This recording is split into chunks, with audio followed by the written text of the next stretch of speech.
Howdy, howdy, y'all. It's me again, Shirlene, coming back at you from down here in the Rusty Rig Studio.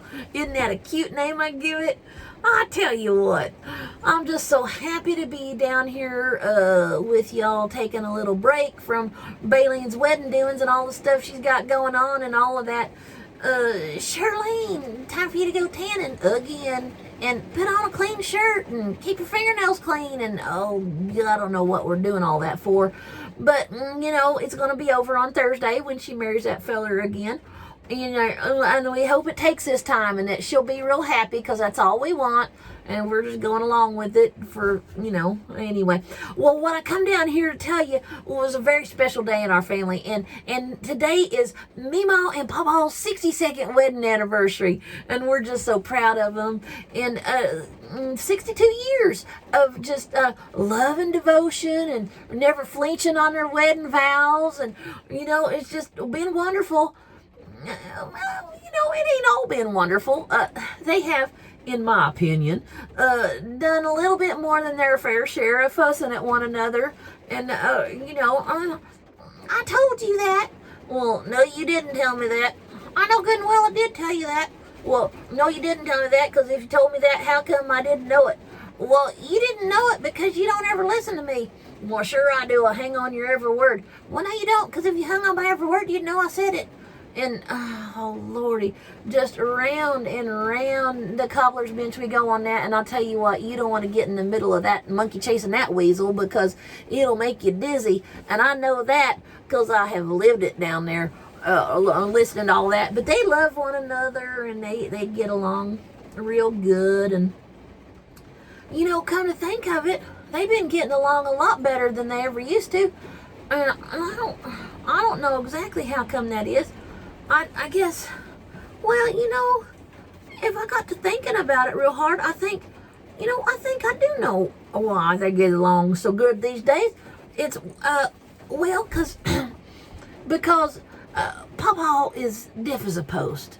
And MeMaw has went and got mighty tired of hollering at him all the time and not doing any good. And so they kind of give up on a lot of stuff. They just plumb give up, and they just let it go, and that's good, because it has brought a lot of peace to the house. And no, I mean, they was having one that they was hanging in there fussing about, and it was causing some pretty big problems, and it was a big issue, and they was about ready to split the blanket over that one. And I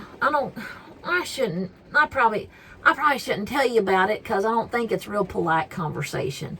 But, well, we're into it now, so I don't do too good on backing up, so I might as well go ahead and tell you. Let me tell you a story here. It was about the bathroom situation.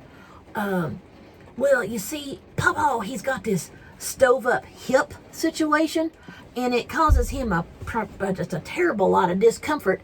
And they had done everything they could think of to get him a comfortable place in the house to sit. And it just wasn't working out. They tried every kind of cushion and inner tube and whatnot and this and that. And they couldn't come up with nothing that was a good place for him to sit. And MeMaw was just wore out with him pacing all the time. It kind of made her nervous, and she just wanted him to sit still. Well, she made what I think is probably about the worst mistake of her life. She went down to a garage sale, and she found a pretty good bargain on one of them cushion padded toilet seat things. You sit on them, and they kind of do like that. And she had me. It was pretty good bargain. But she had me put that on their toilet down there in their bathroom. And, well, it turned out, lo and behold, it was the most comfortable seat in the house for PawPa to sit. And by George, he just took up residence in there. And the next thing you know, he's moved his bookshelf in there. He's a reader now, and he got his magnifying lamp glass thing down there to help him read. And he got his highlighter pens and his a little footstool and a lap desk and toenail clippers and everything a feller'd need to just set up homestead down there in the bathroom. and that was all right, I reckon. But except for MeMaw, she needs in there too sometimes, and a whole lot more oftener than she ever used to. And so by the time, she couldn't holler down there because he couldn't hear thunder. No, he couldn't hear a darn thing. Oh, excuse my language there. And so by the time she'd get down there and bang on the door, well, we had, and he'd get his stuff all packed up and do his paperwork and get out of there. We had a situation on our hands with MeMaw, and I ain't gonna go into all the details on that right now. But it was pretty bad, and they was about to split the blanket over that situation. And well, we had to find a solution, and I says, we kicked around the idea of putting a little outhouse in the back for PawPaw. He can take all the time he wanted back there, but that wasn't going to work. He can't stand no kind of draft on that hip of his. He never did like a draft anyway, but that wasn't going to work. So I says, Lordy, we got to pray about this situation. And so we did. And then just like that, in the middle of the night, I mean, just bam, in the middle of the night, divine inspiration hit. And I says, marriage is all about communication. And what they need wedding bells. They need a bell situation set up in the bathroom. And so that's what they needed. So I got my electric drill, and I got my biggest drill, and I got it right here.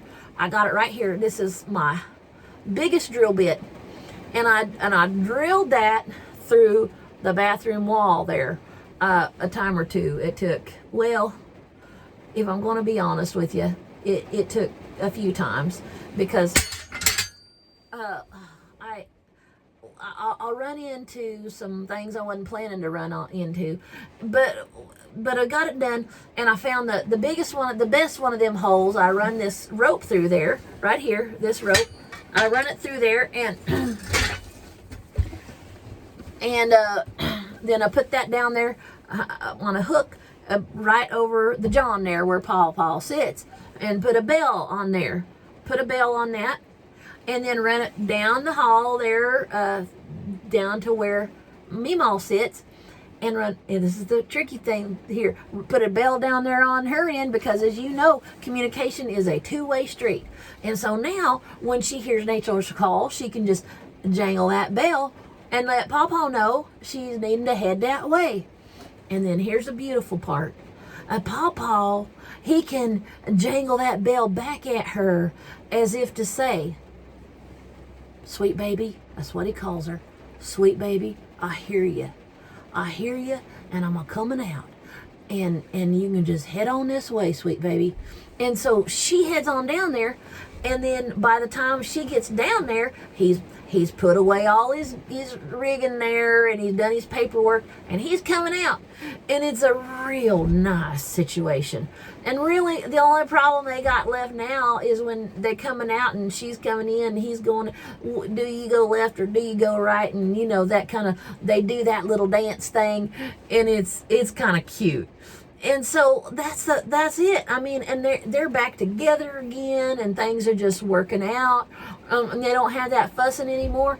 It is so nice. And I'll tell you what, when you're having problems in life and you just need to pray about it, and the most important thing, y'all, is you just keep on trucking. Happy anniversary, MeMaw and PawPaw.